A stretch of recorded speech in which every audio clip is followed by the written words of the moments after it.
Now, success is not genetic. They will never find it in your DNA. Success takes a commitment to excellence on a skill level. It takes being on purpose. These are the battle cries of our guest speaker today, Michael Hoffman.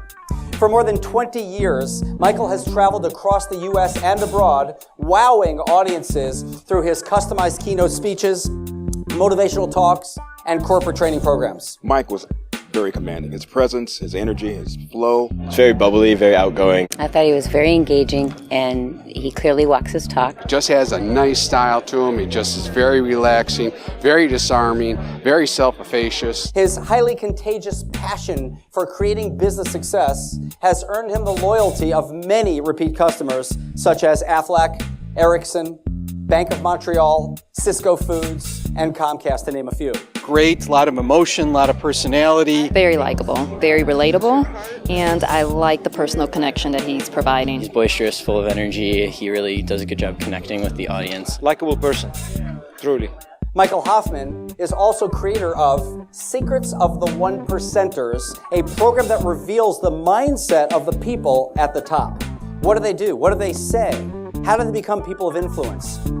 Michael believes that one percenters, the best of the best, are always growing and sharpening their skills. So the fact that you're experiencing this program means you're already working the principles.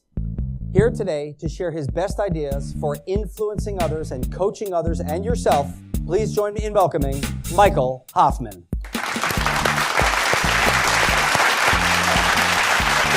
Thank you, Michael. Thank you, Michael. All right. So glad that you're here, people of influence. Turn to the person next to you, look them square in the face, and say, you are a person of influence. Tell them. Now, I know the person that you said that to may be looking back at you and going, really? That was a little dorkish. That was kind of awkward. We just met, actually. And that's good. Sometimes we don't like to hear that. Or we can't hear it. Or sometimes it's that awkwardness that says, you know, what does influence mean? I mean, I'm a person of influence. What does that mean? Well, when it comes to becoming a person of influence, I want to show you what happens in an interaction. Every time you get together with a person, every time you bump into somebody, there are needs that have to be met. And if you're aware of it, you can be more of a person that can be a part of moving something forward, no matter what it is. It's skill sets that you can apply to almost any situation, whether it's business or whether it's I want to get involved to change the world and anything in between. It's dynamics that are happening with the people that are around you that if you truly said, yep, I get that, I'm going to stick that in my pocket and I'm going to do that more on purpose. For those of you who weren't here, I just got a question for you. How many were at the birthing of a child? Raise your hand. All right. How many of you were at that event and the doctor came to you and actually said, congratulations, you have an effective influencer? You know how proud you must be. You know, the things that we do to be effective, and those are not genetic. They're not on our DNA. We do things and say things to have influence on purpose. I've got a few I want to share with you. Whether it's individually or whether it's with groups, this can be applied. Your job is to take what we talk about and say, what do I do with this? But I'll get to that later. So let me show you something. If you'll ride with me, come have some fun. Open up your observation skills. Stand from your chairs. Let me show you something. Stand from your chairs. If we did nothing else tonight, I'm telling you, it has the potential of changing your business, your family, and the people that you live with and work with and around. I want to change our city today. I want to change our state. I want to change our country for the better. And it starts with us. Let's do this. You ready? Nothing less. Here's what I want you to do. I want you to already acknowledge that you've done this with the person that you've come with today. So forget about that. I want you to find 5 people in this room. So you're going to have to mush. I give you permission to mush. Camera guys, I apologize. Get ready. I want you to find 5 people in this room that you have not acknowledged yet today. And I want you to acknowledge them. Go.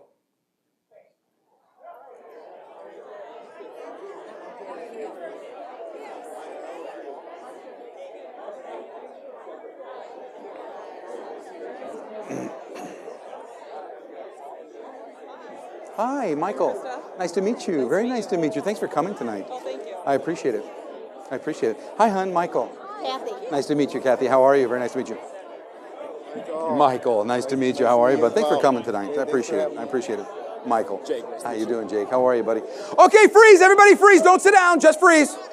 Just freeze. Don't sit down. It's a networking group. There's a networking group. We're supposed to do this, so don't sit down. Just freeze. All right. Awesome. Very, very good. I'm going to change it up a bit. I want you to find 5 more people.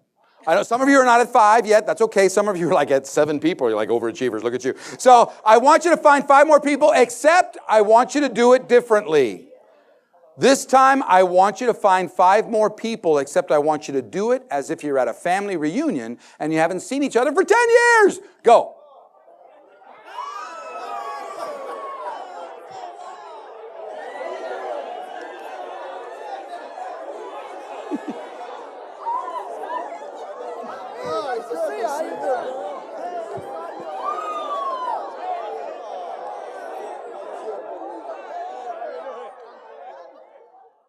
Interesting. Give me some observation. Any observation of what you just had? Energy went straight up. Energy went up. Okay, from round. Okay, from everywhere. So the energy went up. Yes.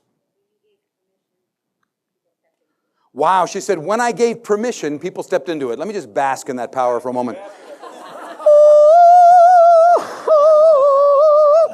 I love Michigan. It's fantastic. I gave you permission.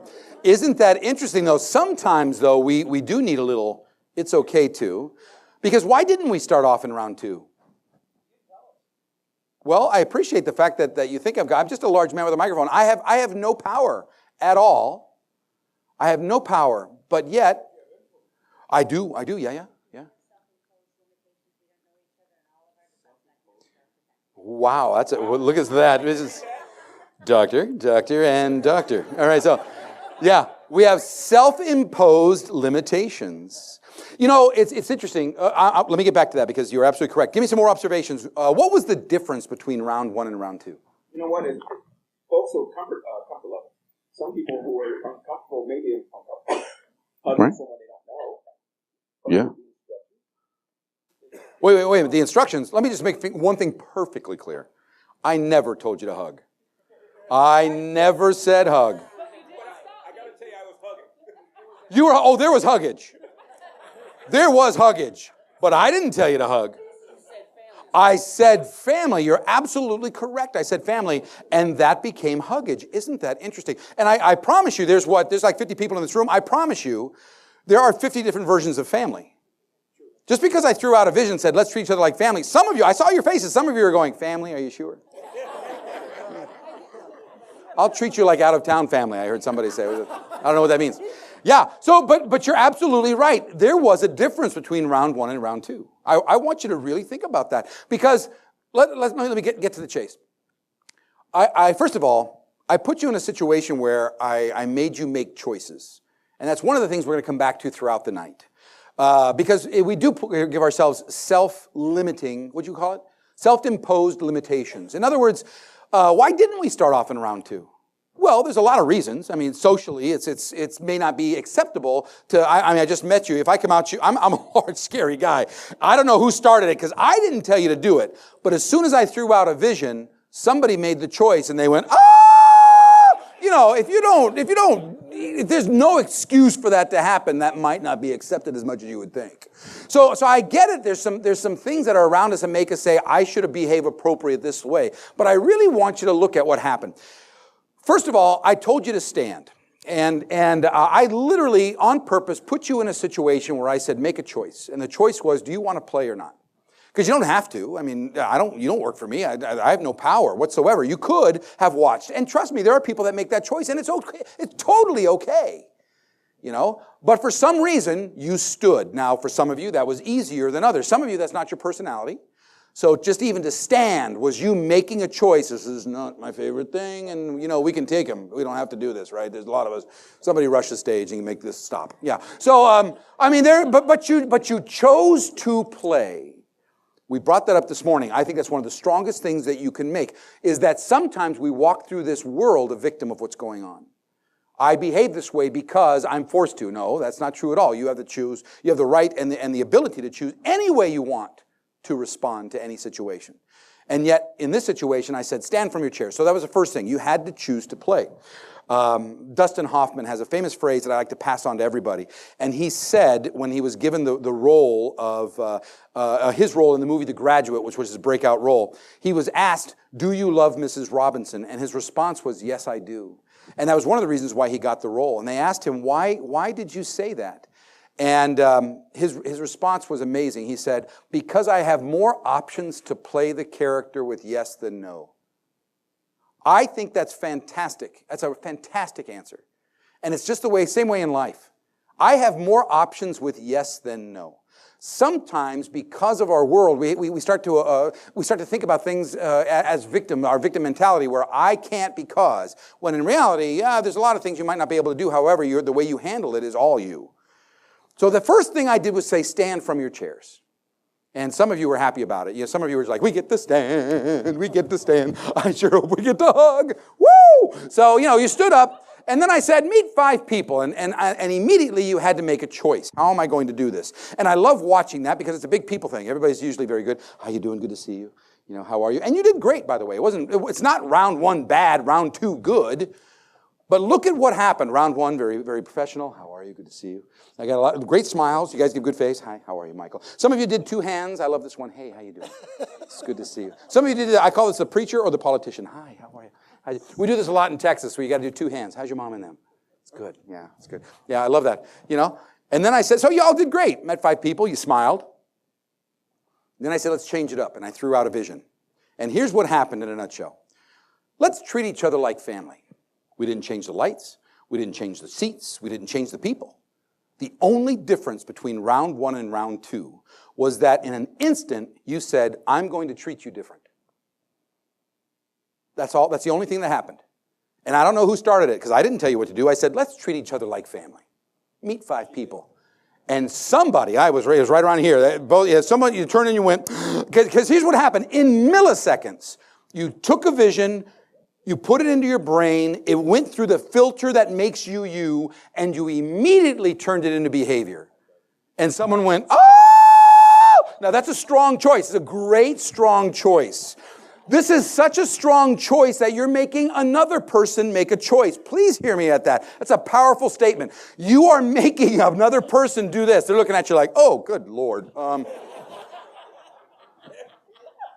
This is happening in milliseconds. They're going, oh, what the hell? Oh! And then people next to you are going, we can do that. I didn't know we could do that. Oh!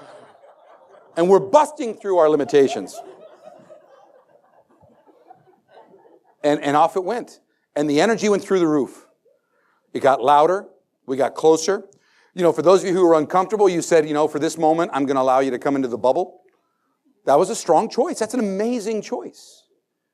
And we immediately took our culture in this room and turned it into something very, very different than round 1. Why? Because of you, not me. A lot of people point and they said, you gave us permission. I didn't give you permission. I threw out a vision. You used that as an excuse to give yourself permission to behave differently.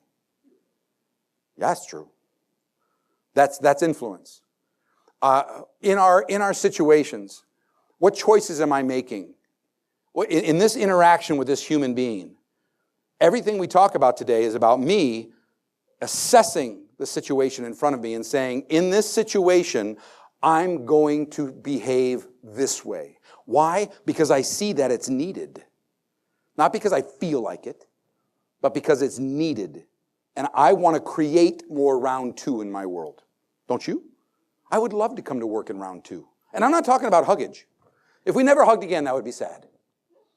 But if I came to work where the energy was higher, how do you create that energy? Well, you just did. Figure it out. Write the paper.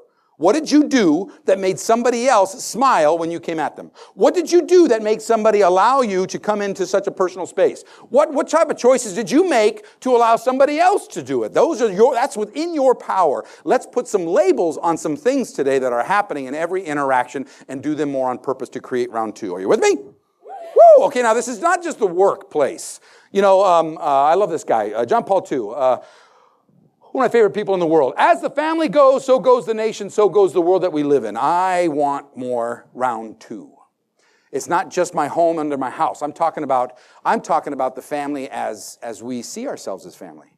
The people that I work with can be a family. The city I live in can be in a family. As an American, I feel like this is my family.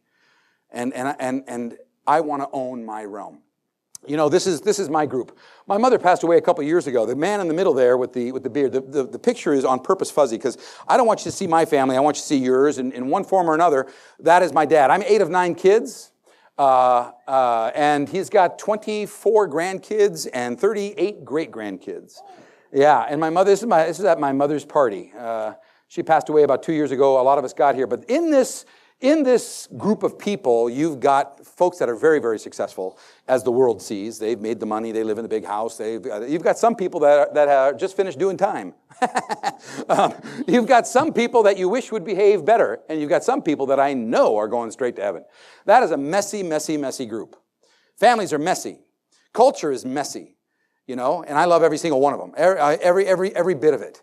This is my wife, my little cherub that you saw in the video there. We got married at 19. We started dating. She was 15. I had just turned 16. It'll be 34 years in October, and that was the day that I got started. This is pretty much the fruit of those labors right there. Those are the 4 cherubs.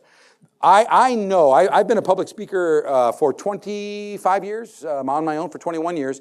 And I know that I've been around the world, talked to a lot of folks. But when I get to heaven, the good Lord's going to go, you know, I appreciate what you did, influencing a lot of people, but I gave you 4. Let's take a look at how you did. Roll the tape.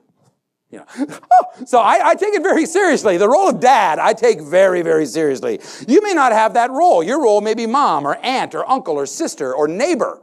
You know, but we still have responsibility for those that are around us. Now, these guys have all grown up. I know I've got some stuff that we've kind of gone through, you know. They're in their 20s. The oldest 2 are married now. As a matter of fact, this is pretty much, if you go to our church directory, that's our picture. That's what I'm talking about. That's round 2. You know, everybody else's pictures in the directory is like this. You know, they got the prom poses. You know, mom and dad and the 4 kids that are perfect.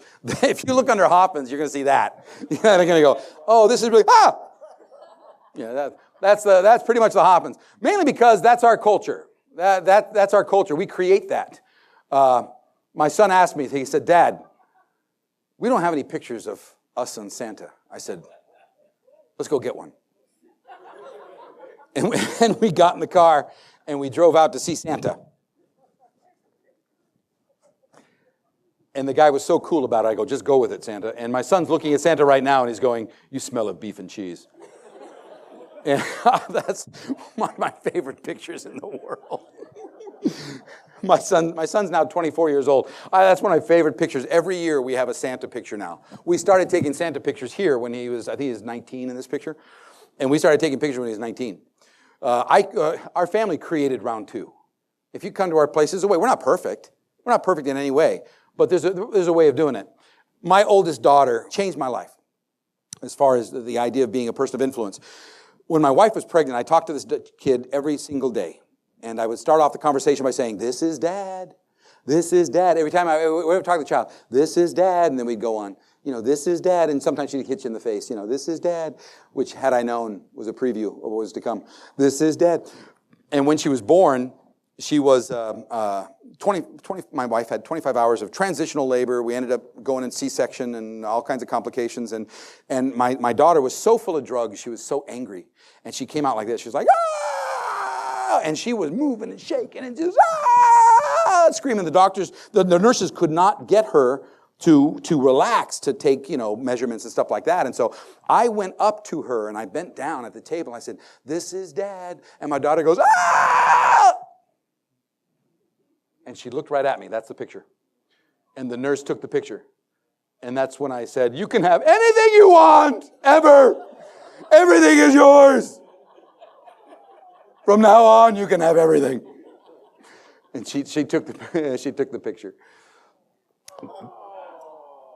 That is staged next. 4 months ago, my daughter gave me this. The cherub. I have become a papa. And had I known choosing a name would be that important, I'm glad I'm Papa, but that's, a child's going to call you whatever they want. I just hope it doesn't turn into poo-poo. That's all I want. I'm Papa. You know, Papa. This is my daughter. This is my cherub. My first granddaughter, Madeline, right there, changed my life. And the reason why I'm bringing this up is, you may have neighbors. I don't have any children, Mike. I'm not even married. Okay. But we still have round 2. Round 2 may be where you live. Round 2 may be who you call to bump into every single day. Round 2 may be at your work. You know, we have influence. And I brought up those people because I usually, when somebody tells a story, the goal is to get the audience to think about themselves. And that's what I want you to think about. What are your pictures you'd throw up there? What are the ones that you run into every single day? You know, when it comes to a person of influence, we're going to be talking about coaching, and we're going to be talking about conversations. But I'm going to throw out some stuff to you today on the people interactive side of life, and I want you to be constantly thinking about your pictures, because how you take what we're about to talk about and apply it is totally up to you. It's totally up to you, but I will tell you this, you'll be using these skill sets every single day. Every day. And I think our world right now is screaming for us to be more round two. You know, absolutely big time. Yes, yes, yes. How do we create family more? How do we do that? All right. In every interaction, you and I bump into people every single day. Those interactions at work have purposes, perhaps. Maybe there's things to accomplish. Have you ever been in a meeting where halfway into the meeting you're looking at the person next to you going, why are we doing this? I'm telling you, there's a specific spot that they dropped the ball. We can go to a very specific spot and say, you're not doing this part correctly.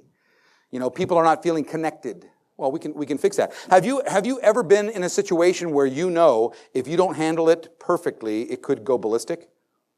Have you ever been on the phone and just going, this could get nuts? What do you do there? You know, have you ever been in a conversation with somebody where you're trying to accomplish something and you brought up something so emotional, it's got nothing to do with the goals of the conversation, but if we don't handle what's in front of you, you're not moving forward. What do you say? What do you do? Have you ever worked with somebody that, or lived with somebody that was facing something that is keeping them from moving forward? How do I address that? How do I get it on the table? How do we deal with that? Because what we really got to accomplish is over here, but we can't get through that until we do this. What do you say? What do you do? There's skills. We can put labels on them. There's two needs in every interaction. There's two needs, personal and practical. When you and I get together, I am dealing with two things. The practical side is what are we trying to accomplish? You know, sometimes you pull me aside in the hallway, it's a 5-minute conversation, but there's still a goal to it. Why did you stop me? Why are we doing this on-the-fly conversation? Or it could be, oh, no, we're going to spend an hour, and this is what we're trying to accomplish. You may not know what you're trying to accomplish until you get into a conversation. All of a sudden you realize there's something that's going on here, and all of a sudden the conversation starts to take a path. And what is the goal? So the practical side is, are we being effective in our conversations? Actually, are we getting anywhere? Like I said, if you've been in a conversation where it got off track, if you've been in those meetings where you didn't know what your role was in all of this, if you've ever walked away from a meeting going, am I supposed to follow up? Have you ever been called 5 weeks, a week later saying, oh, by the way, did you have the report? And you're totally shocked going, you wanted me to do that? They missed the practical goals of that interaction. They thought they were on track, but they weren't. Have you ever been misunderstood? Have you ever, gone up to somebody and said, by the way, I need that by Thursday, and they look at you like, I have no idea what you're talking about. Maybe you're the one that did not effectively, you thought you were effective, but you weren't. That's the practical side of an interaction. What do we get done? But then again, in that conversation, I am having to deal with the person. I'm dealing with somebody. For instance, if I'm starting off an interaction and I bring up a topic, have you ever talked about a topic that was so emotional, the mere mention of it makes people go, have you ever done that? Yeah, and the rocks come and stop immediately. Well, I have to deal with that before we move on. Even the positive side. I mean, if I've been in a situation where I'm going, how do I keep this going? This energy is awesome. That's the personal side. The personal side is I'm dealing with a human being. What skill sets can I add to my bag? So we've got two sets of needs in every interaction. What are they? Say it with me, and I want you to verbalize your words. I promise I don't have you do anything that doesn't have deep neurological, psychological meaning. And what I mean by neurological, there's a lot. I love the study of the brain. I'll give you an example. Here's what I was watching people do in the interaction for the handshakes. Can you stand up for just a second? What is your name? Sherry. Hi, Sherry. Hello. Sherry comes up. So I watch this all the time. See, she takes my hand. Sherry does this immediately. I don't know if you see my hand. This actually neurologically says that she's either scared and she wants me to back off, but that's a position of power. When she puts her hand on top of mine, it's a position of power. Yeah, I know. Relax. Holy cow. Jeez, woman. So we could do this. I was watching this. I work with, I've had the pleasure of working with a lot of CEOs. And one of my favorites is the CEO of the U.S. for La Creuset. Absolutely beautiful woman. I mean, she's just the most Southern belle, gracious lady, perfect in her role, and she's the nicest person in the world. She's like butter. So when you go to meet her, you just feel like, oh, could we just be related? I would love to have Thanksgiving with you. I mean, she's super, wonderfully nice. Nicest person in the world, Southern Belle. And when she shakes your hand, she comes up and she does the 2 hands. How are you? And she immediately puts her hand underneath. This is a sign of submission. So psychologically, she comes up and she says, how are you doing? Good to see you. She wants you to feel like there's nothing to worry here. And she disarms you immediately. And then she does this. It's good to see you. This means not really. She didn't know it either. I'm going, subconsciously she goes, hey, how you doing? It's good to see you. I'm so glad that you're here. So forth. So I bust around that. That's a study of science. That's a study of neurology. It's a study of neurolinguistics, all that good stuff. Yeah, have a seat. A round of applause. Yay. All right. The people side, we've got this stuff flying around all the time. There's a couple, in fact, there's a lot of skill sets around what type of skill sets can I add for the people side of an interaction that has me being put in a position of moving things forward, a person of influence. And if I had to boil it down, I want to share 4 with you. On the personal side, there are 3 sets of skill sets I want to bring up to you. And we'll just call them the mirror of reality, the size of your shoes, and the ownership principle. Let's go through them relatively quickly. I think you'll recognize it. On the practical side, I want to show you a little template of a conversation. Let's start off with the mirror of reality. Somebody tell me, what is the definition of self-esteem? Confidence. Yeah, what else? How I see myself. Okay, we'll start there. I think most of us get what self-esteem is. The problem with that is that most of us have a tendency to think that it's not really a skill set, or that it's so soft, and we're, oh my gosh, I'm responsible for how you feel about yourself. The answer is, well, you're not Dr. Phil or Dr. Laura, but if you're a person of influence, you understand that you have great influence over how I see me. Well, why is that important? Well, I don't care about everybody else. But when you work with me, I want people to be confident about themselves. I want them to feel competent about what they do. Confident and competent is the result of strong self-esteem. Now, I am not Dr. Phil and Dr. Laura. I'm not responsible for having you feel, I'm not your shrink. But I do have great influence of how you see yourself, confidence and competence. So let me set this up a little bit, and then I want to show you. Your brain is an amazing thing. Its job is to make sense of its world. The challenge is it doesn't have all the information that it needs. Have you ever been driving down the street and you're going to go talk to somebody that you know it's not going to be pleasant? What do you do on the way there? Thank you. It's not just me. You think about it. Yeah, you have the conversation. Sometimes you have the argument like 8 times. So by the time you get there, you're frothy mad because you've already been in it. It's like, bring it on!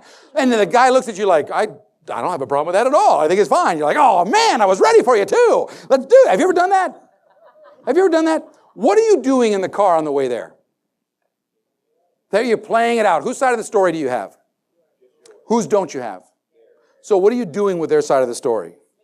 You're making it up. Turn to the person next to you and say, I'm making it up.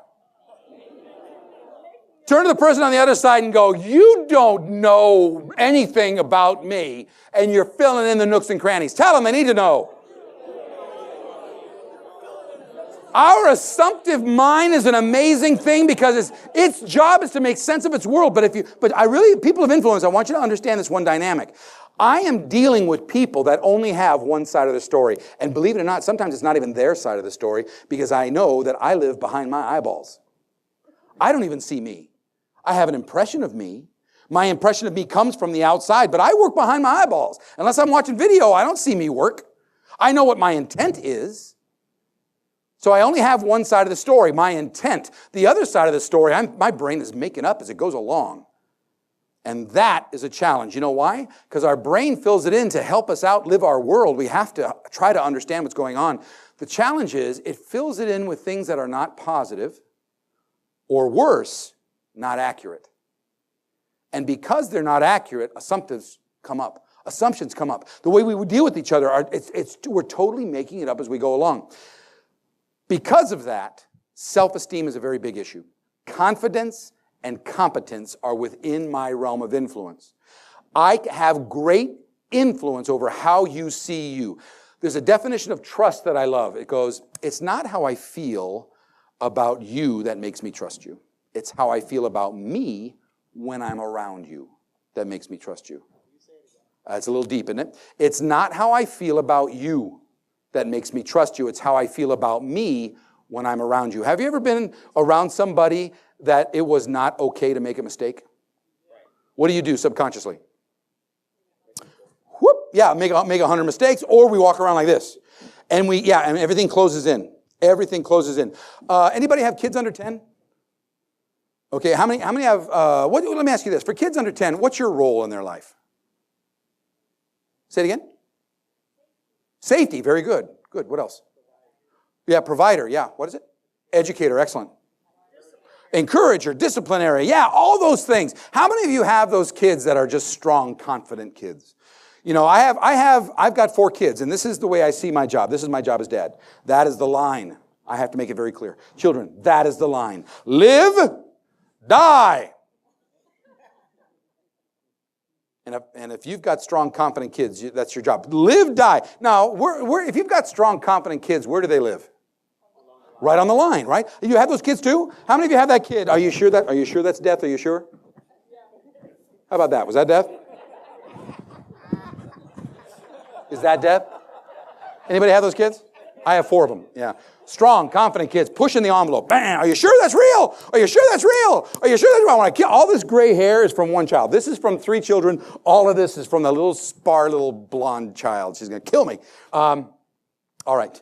If you want to avoid the fluffiness, because a lot of people connect self-esteem with, oh, so Mike's telling us we have to walk around going, I love, everything's love. Love, love, love. Let's just love each other. That's not what I'm saying at all. What I'm saying is a very scientific fact, and that is I live behind my eyeballs. My brain is filling in the nooks and crannies. If you want to impact how I see me, then tell me. And if you want to take the fluff out of it, especially you men, listen up. This is how you do it. Be specific in your observations. Don't just say, good job, tell me what I did, and that'll help you take the fluff right out of it. Just open up your eyes, see what's going on around you, and tell them. And here's a tip. You don't have to make up anything. There's too much going around you that you just open your eyes and you'll have plenty to say. Mean what you say and say what you mean. The moment you start doing anything else, I'm going to know it. And you've wasted your time. Just get your lips moving. Fair enough? All right, very good. All right, the next one is, it's a thing that's also a little bit emotional because it's on the people side. It's about empathy, and it's really getting into the size of the shoes. This is a human being here. As a human being, we're both logical and emotional. You can't get away from either one. We're both logical and emotional. If you were all logic, you'd be Spock. And if you were all emotional, you'd be Richard Simmons. That's not right. So we're both. So we're logic and emotion. The challenge is that have you ever dealt with anybody who was a little on the emotional side? What happens to the logic? Shoo! Have you ever talked with somebody like that? And it doesn't matter if somebody's emotional. I don't care what solutions we come up with, it's going to get batted away. I get this all the time.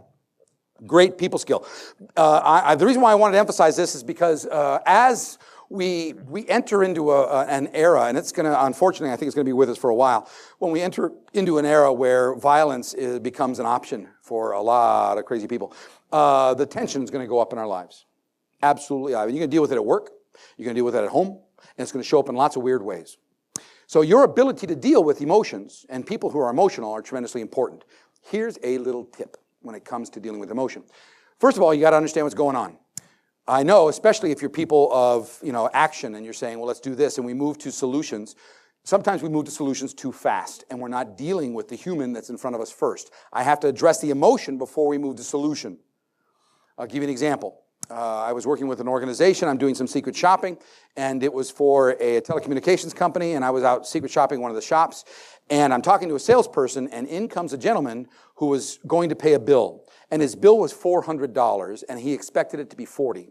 So it's his very first bill. He feels like he's been taken, and he's mad. And by the way, he's a little hobbit guy. He's like teeny tiny. He's like an angry hobbit. Oh. And so he comes in, and he wants somebody's head on a platter. And he's barking. So naturally, they send out the cutest little assistant manager. La, la, la. And she comes out, and her hair's bouncing. And he's barking. And she's doing this. Okay. Yeah. Sir, if you would... Sir, I'd be more than happy. All right. Sir, if you would just, okay. Sir, and she kept doing that.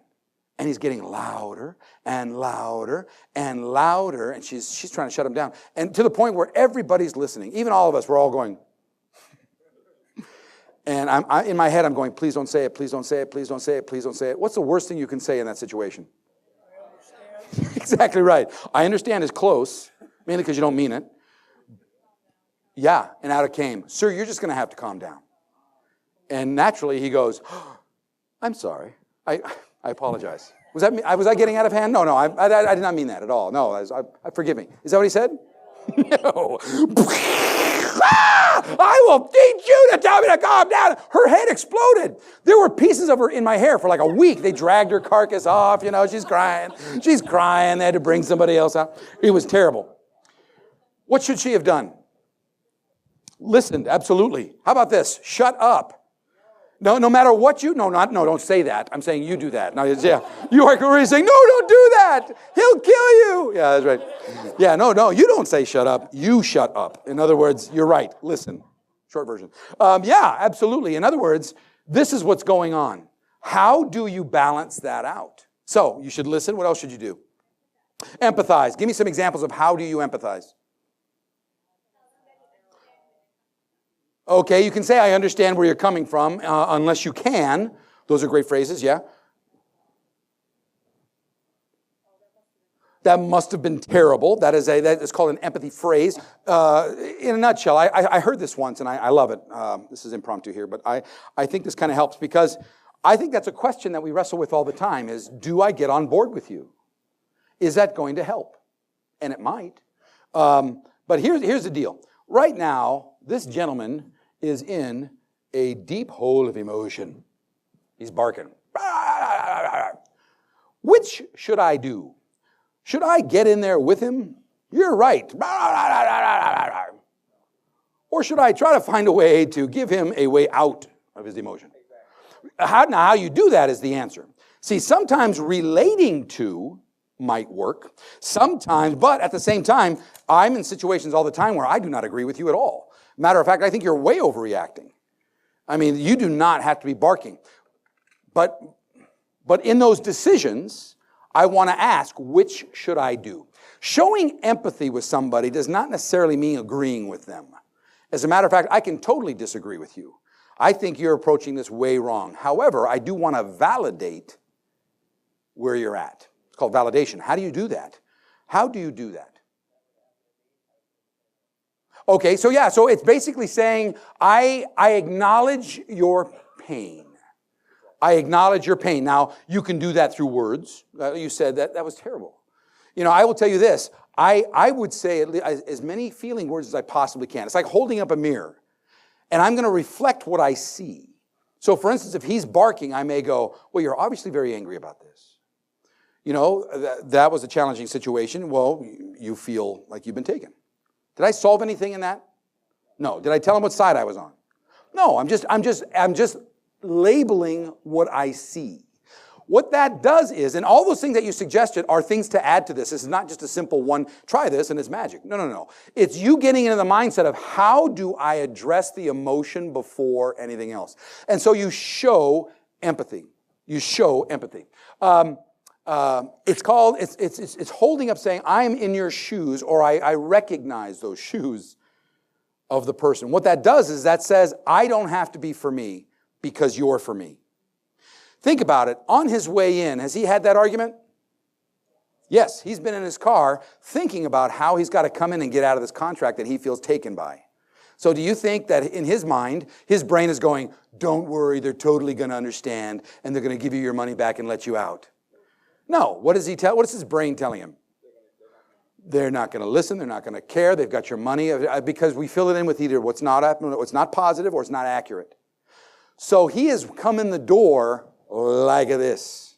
How do you get rid of that? Well, the way psychologists get rid of that is they show them in any way they can, I am for you. Doesn't mean I have to agree with you, but I am for you. That's why those phrases work. That is terrible. To show somebody you're listening, I'm going to ask you what else 3 times. Not that there's any magic in 3, but when I give myself a limitation, don't move until you've asked what else 3 times. Because when I ask what else, when it slows me down to solution, it lets me listen a little bit more. So especially if I've got an emotional person, I automatically go, really, what else? even though I think I've got it and I can solve it right now. He's not ready to solve it. So I go, what else? No kidding. Really, what else? Is there anything else I need to know? What you find is they go real fast.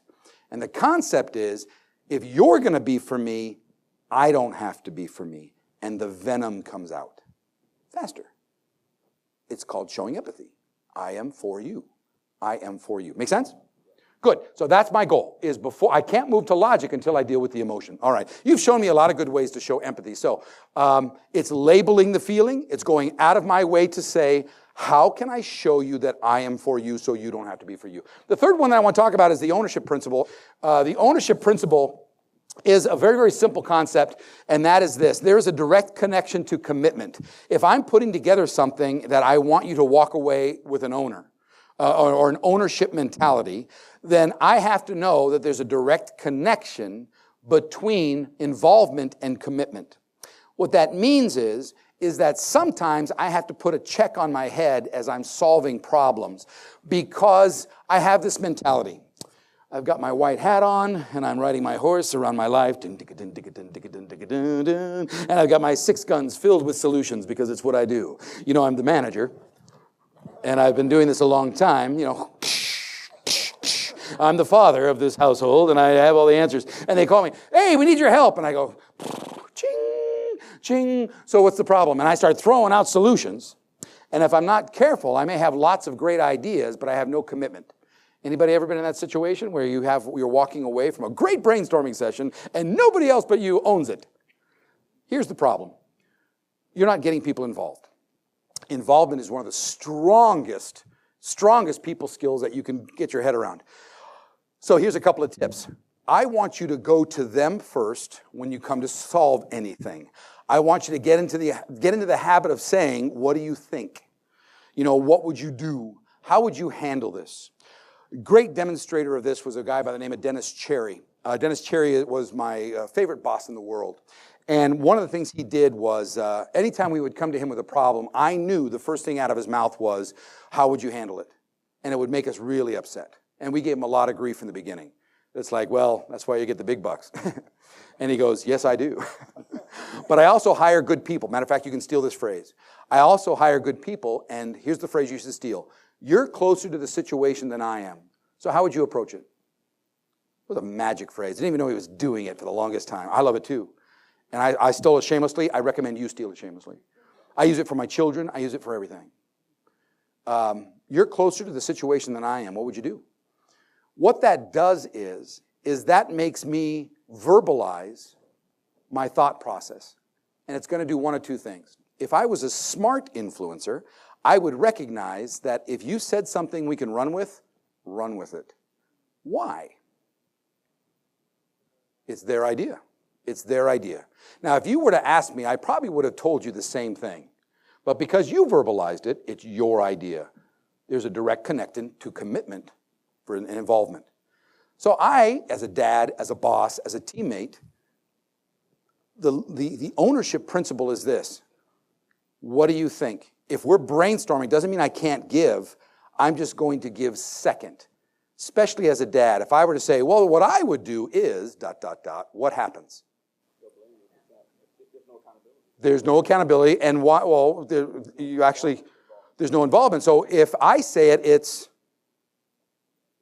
the law.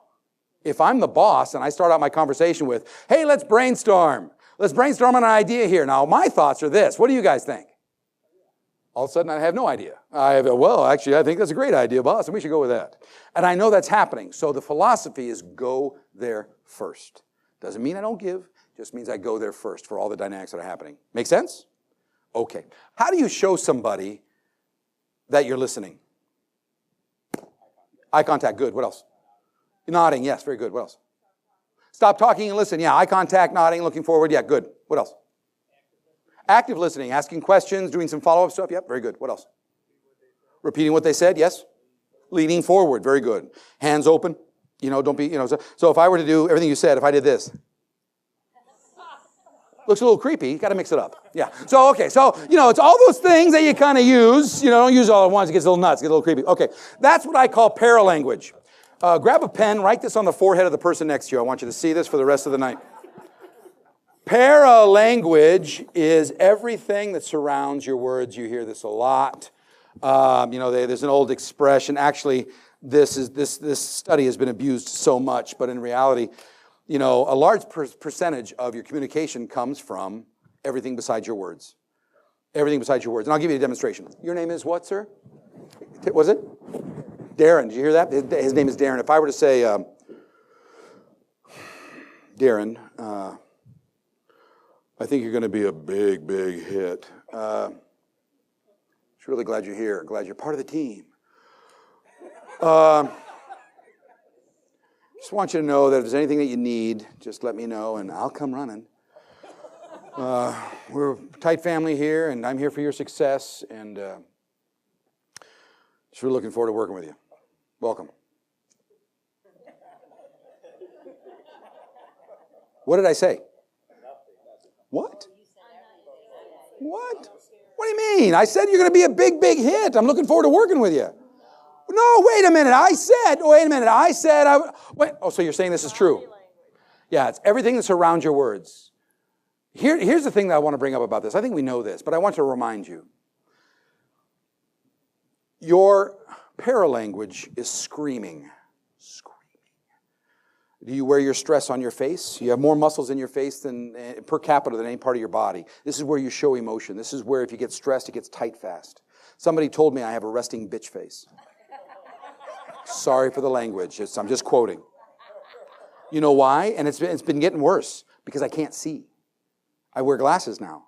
So I have reading glasses. So this is my natural face.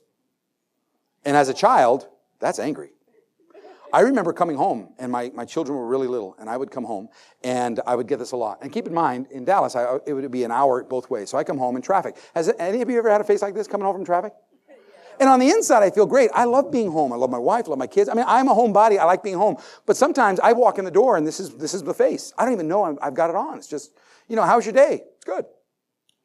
Yeah. Really? Oh, yeah, I know. It's a lot of fun. Really? Someone should tell your face. And I would get this a lot. Daddy's home. Daddy's home? Is Daddy mad? Daddy's mad. Why is Daddy mad? Daddy's always mad. Daddy, why are you mad? How come you're mad? Daddy, why are you mad? And after a while, it makes you mad. I'm not mad. Why do you keep asking me if I'm mad? I'm like, oh, they're running around. My daughter's 4 years old. The one in the video, actually, she was 4 years old. She's sitting on my lap, and she grabs my face. She goes, Daddy, why are you mad? And I'm like, honey, I'm not mad. Why do you keep asking me if I'm mad? And she took her thumbs, and she pushed up my eyebrows. And she goes, okay, now you're not mad. I have a genius as a child. I got it. She changed my business. I wasn't even thinking about it anymore. I wonder how much that's impacted my job. I wonder how many times I've turned the corner and people go, okay, all right. You know what I'm talking about? I wonder if I was doing that at work. What's the answer? Yes, I was. I had to change everything. I took a 3x5 card, I drew eyebrows on it. I did. I stuck it above my door, and it reminded me, in this situation, check your face. It's not how I feel, it's how I'm coming across. I wasn't paying attention to it anymore. This is natural. This is relaxed, believe it or not.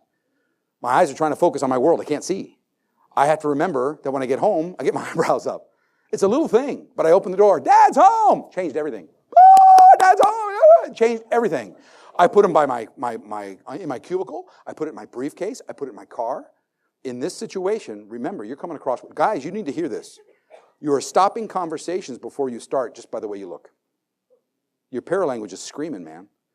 Here's a tip, lighten up your face. Now, that's what she told me. She's 4 years old. Dad, I'm this big, you're this big. Lighten up your face. You look like you're going to eat us. So the very first step of an interaction is the beginning of the interaction. We're going to start the conversation. Starting the conversation has a goal, and there's a goal in every step. So there's two things I would want you to focus on. Number one is when I'm trying to be influential, when I'm trying to coaching, I know that there is a goal that I must know what it is. Why? Because I move on when I've accomplished it. It's not about time. A lot of people ask me, how long should I take in ... And my answer is always going to be, what are you trying to accomplish? Well, it might take a minute. It might take 30 seconds. It might take 10 minutes.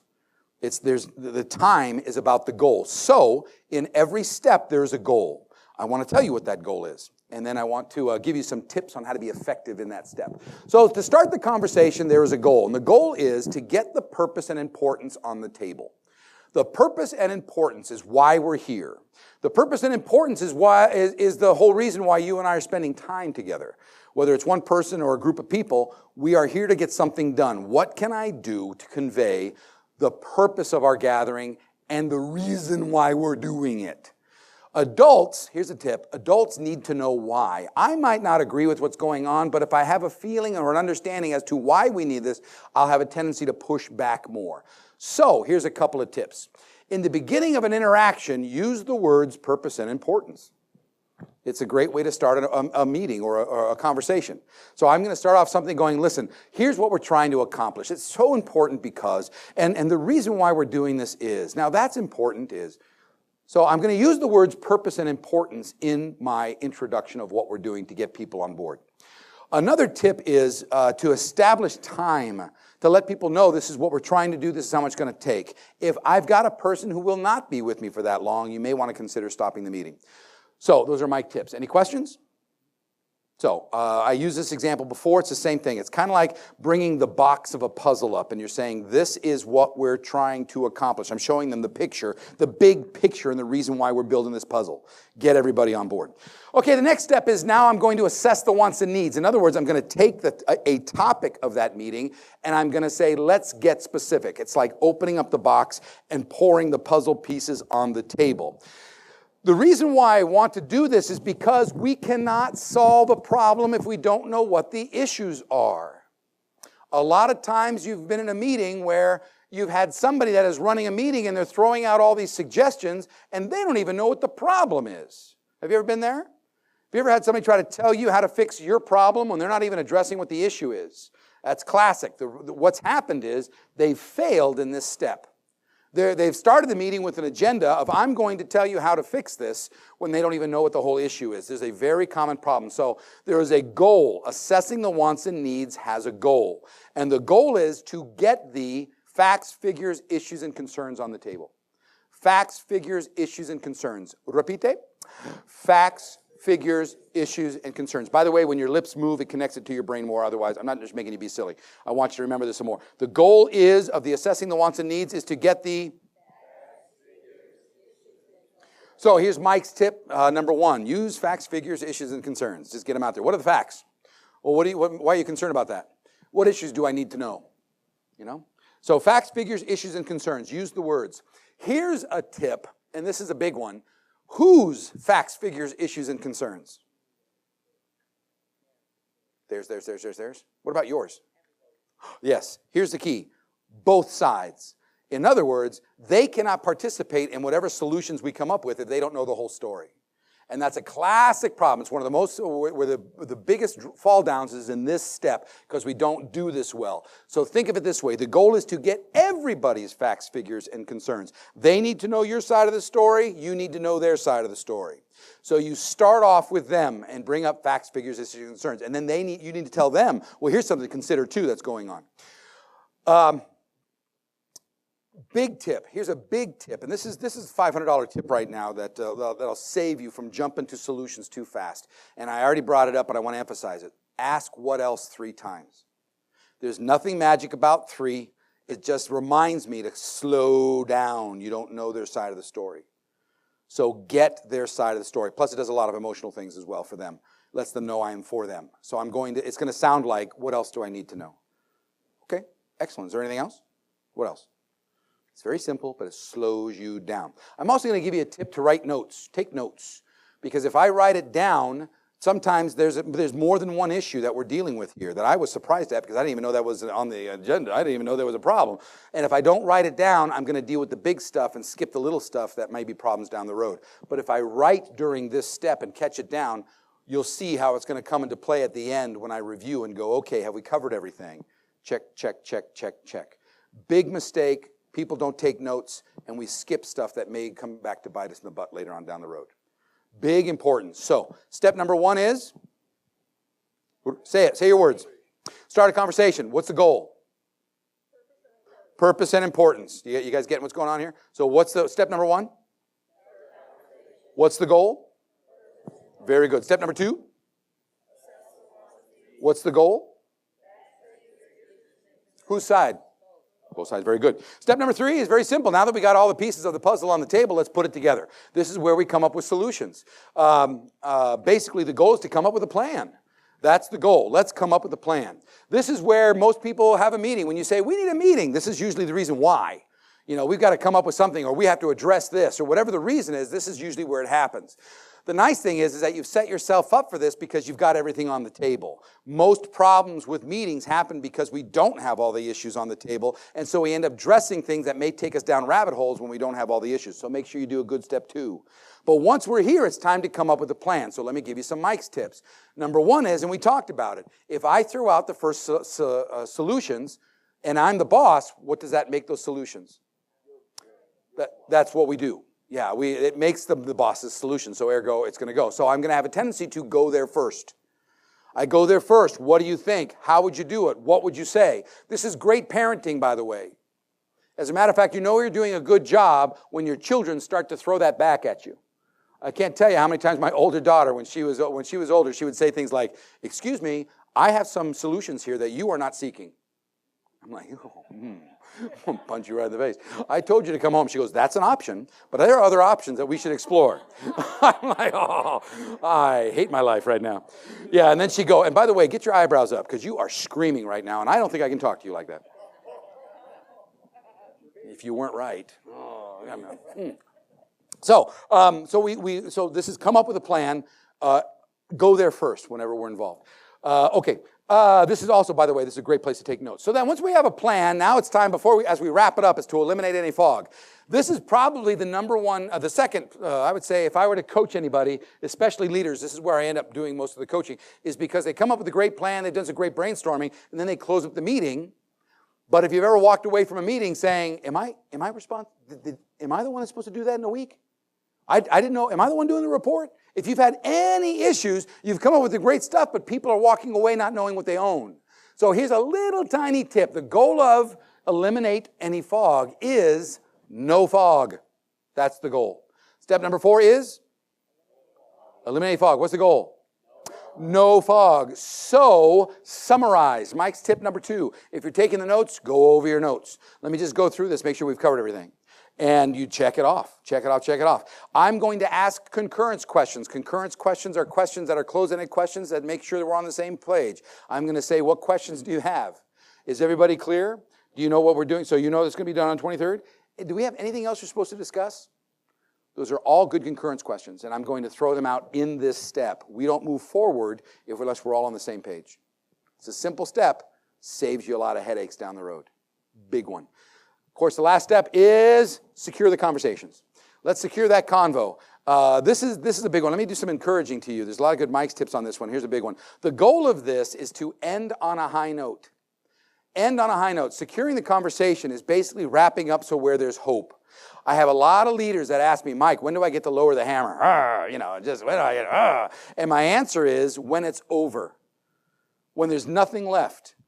That's when I won't even justify it then, but if you're going to be emotional at all or lower the hammer, that's the only time is when there's nothing left. Until then, coaching is always about hope.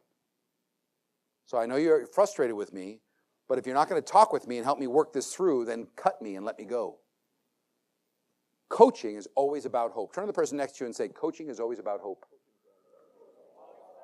So we end on a high note. How do you do that, I hear you cry? You can always praise one of two things. You can always praise the plan you just came up with. I know this has been tough, and I know this has been challenging for you as much as it's been for me. By the way, this is a self-esteem statement. I didn't solve anything in that statement. I'm just letting them know I'm for you. And then I'm going to tell them, I have great faith in what you put together. I think this is going to do the trick. I'm looking forward to the next 2 weeks. And if there's anything I can do, I'm always here for you along the way. But I end on a high note. So there's one of two things. I can either focus on praising the plan or praising the person. Subconsciously, I may go, there is not a snowball's chance in hell that you're going to do this. However, I like you, So, so I'm going to praise the person. Listen, I know you're working hard, and I see it, and I'm with you 100%. I'm really looking forward to the next 2 weeks because I know that with what you're putting into it, I have every chance in the world that we're going to turn this around. End on a high note. In a nutshell, here's how these work. A coaching situation is a conversation, is like a road. It's got a little road map, okay? This is our conversation. It's going to take twists and turns along the way.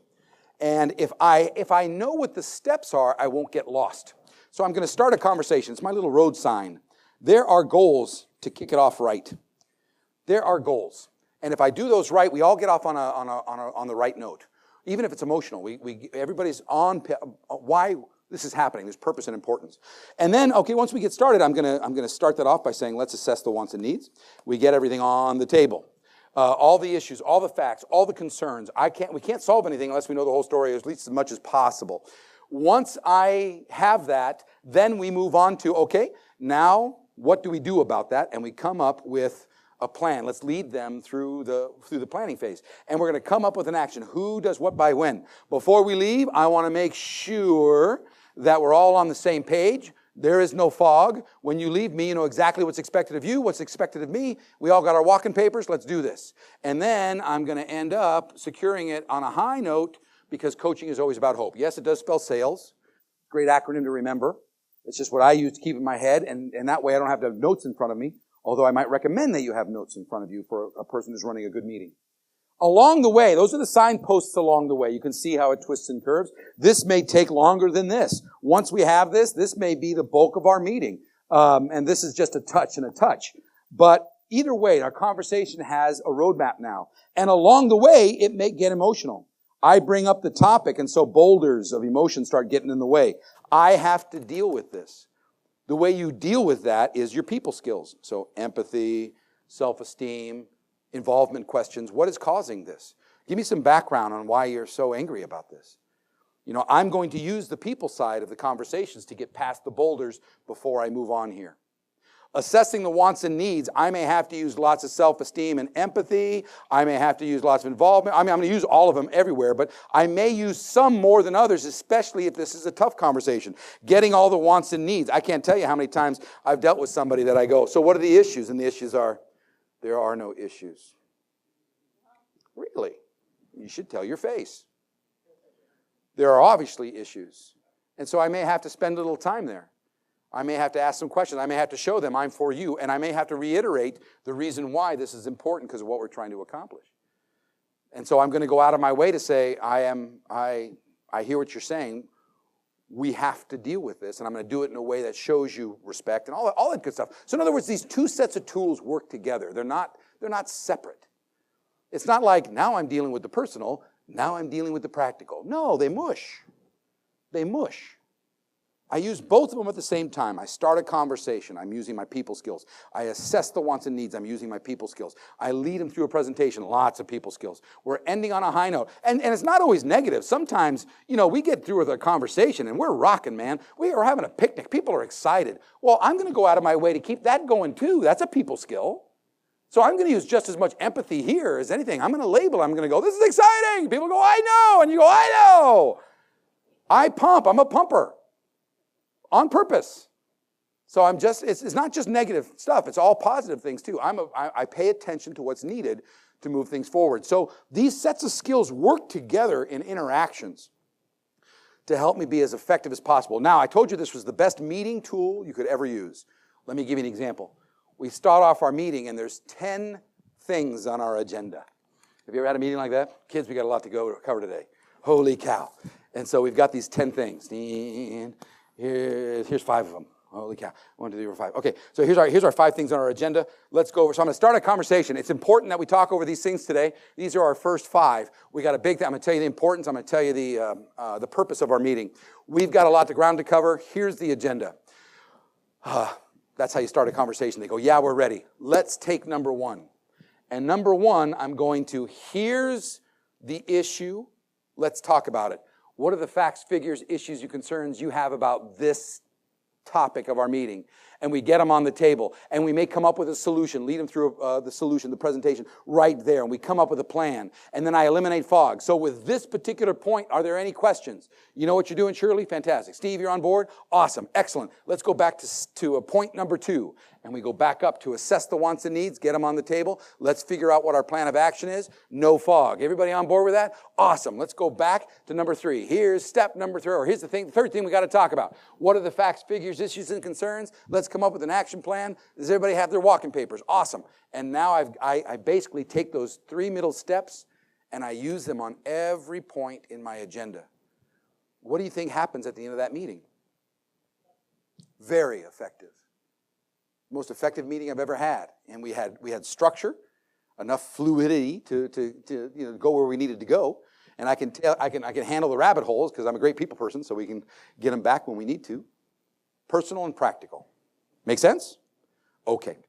If you were to say, what's the greatest gift I could give a person about themselves to build confidence and competence? We talked about self-esteem and how confidence really comes with things like thank yous and I appreciate. That builds my confidence.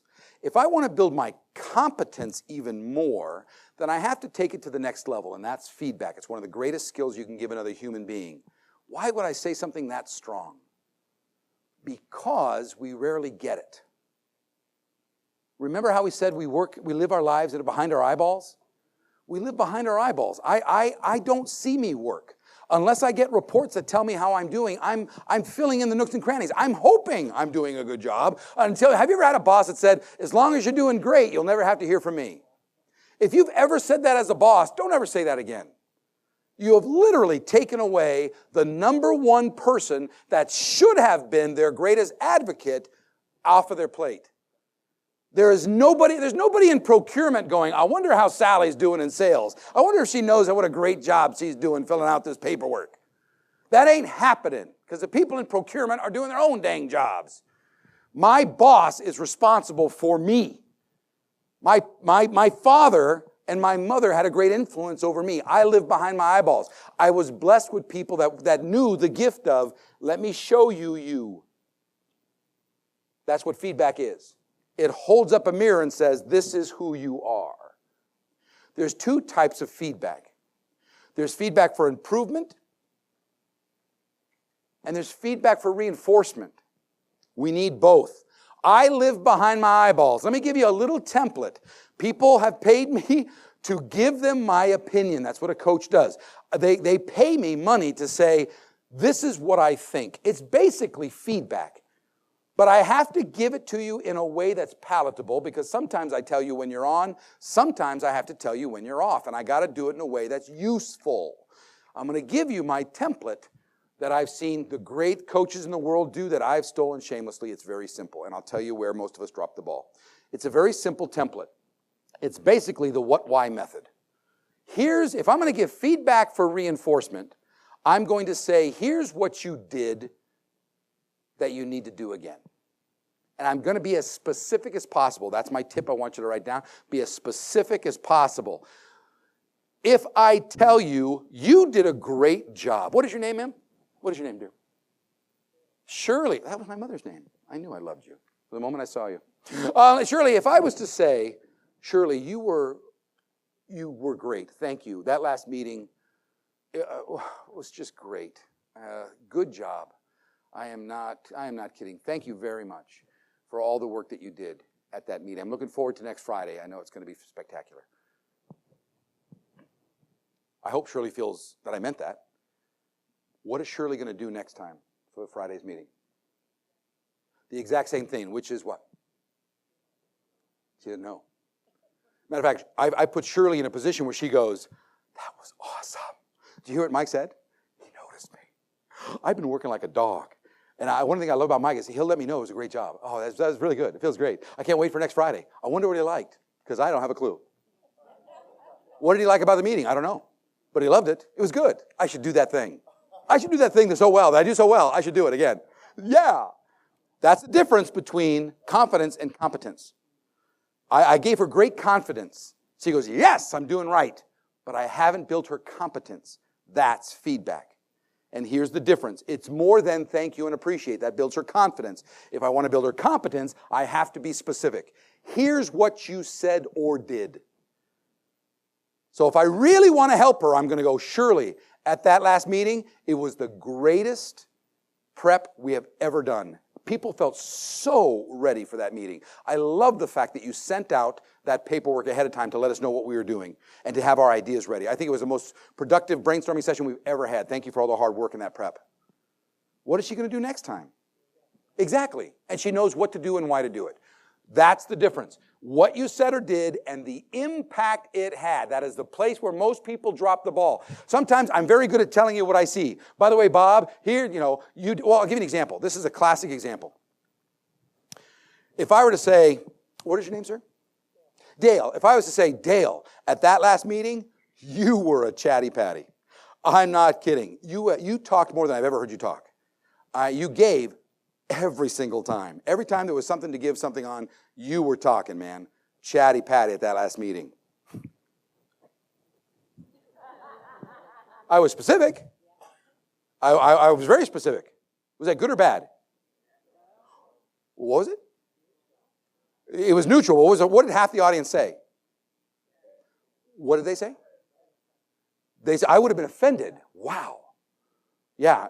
And here's the deal. You have no idea what I meant, but your brain filled in the intent. Remember how I said our brains will fill in? It's either not positive or not accurate? That's an example. As soon as I said, what did that mean? Half of you said, bad. You don't know. You have no idea. But your brain says bad. What if I were to say this? What if I said, Dale, you were a chatty patty, man. I have never heard you give as much. You gave on every single topic. I am literally, that's the first time I've heard you speak that much ever. Ever. You were a chatty patty. It was the best brainstorming session we've ever had. You know, we never hear from your department. We never hear from your department. And this is the first time you guys showed up, and it changed everything. I just loved, I loved the brainstorming session. Thank you, man. I appreciate you. Softens up the chatty patty a little bit. And by the way, Patricia, nice job. Be specific, be sincere, connected with the impact. If I don't connect it with the impact, I'm leaving it for your interpretation. It's not going to be positive. It's not going to be accurate. Boom. Make sense? Okay, good. The other one, here's the deal. If I'm going to give you feedback for reinforcement, it's the same thing. I must be specific. Here's what you said or did that was off, and this is the reason why I'm bringing it up. But if I just leave it at that, what does it sound like? Criticism. That's exactly right. It sounds like criticism. So here's a tip. Feedback is always about hope. Coaching is always about hope. Feedback is always about hope. So I can't leave it there. So here's a big fat tip to set up feedback that I have to bring up because this is our relationship, but I got to do it in a way that's palatable. Here's where you're off the track, and this is the impact that it's having.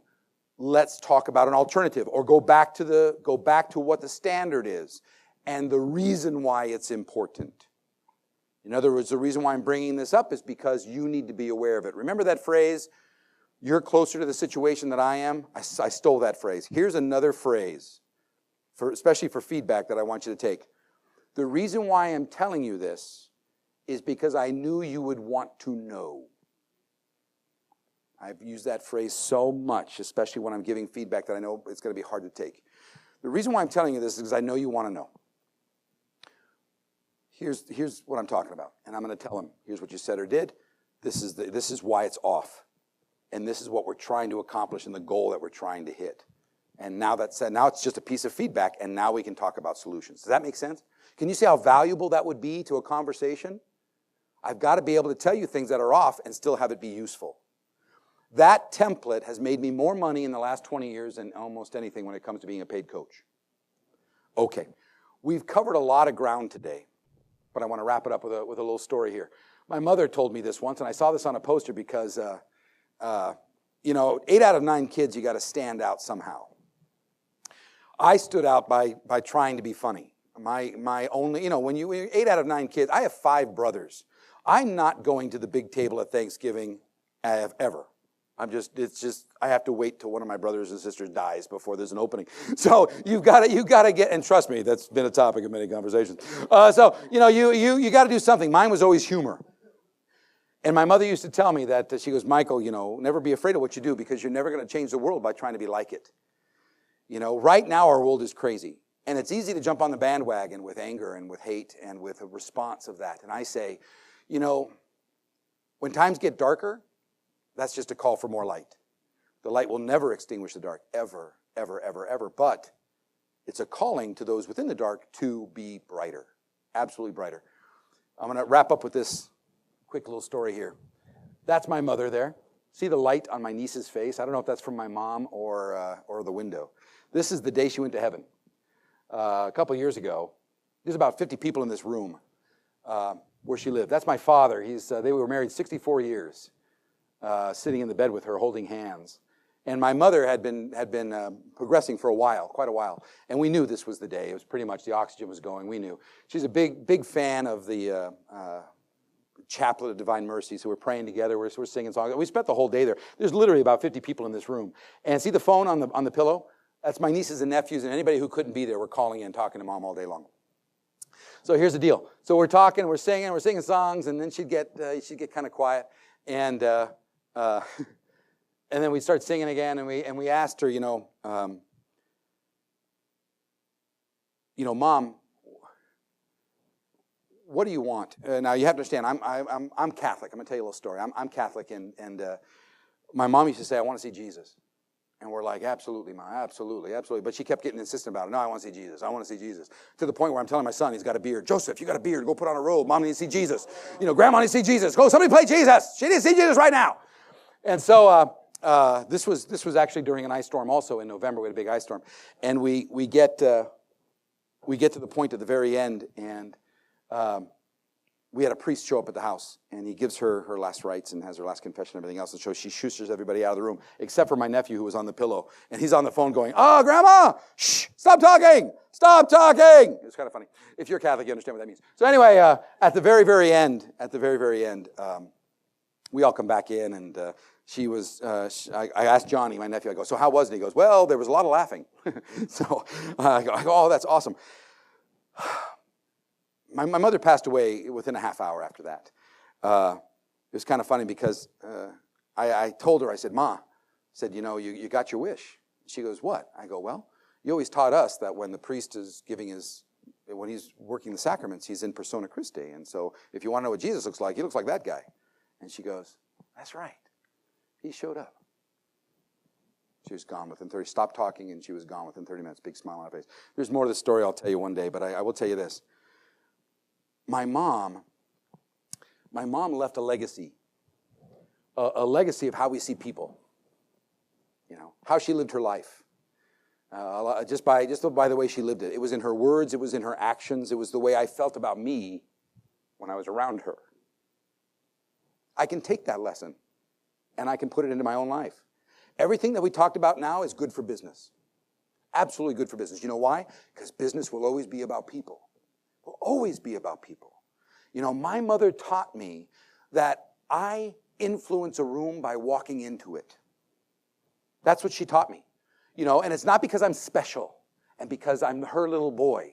It's because she taught me that I know that sometimes when I walk into the room, it gets brighter.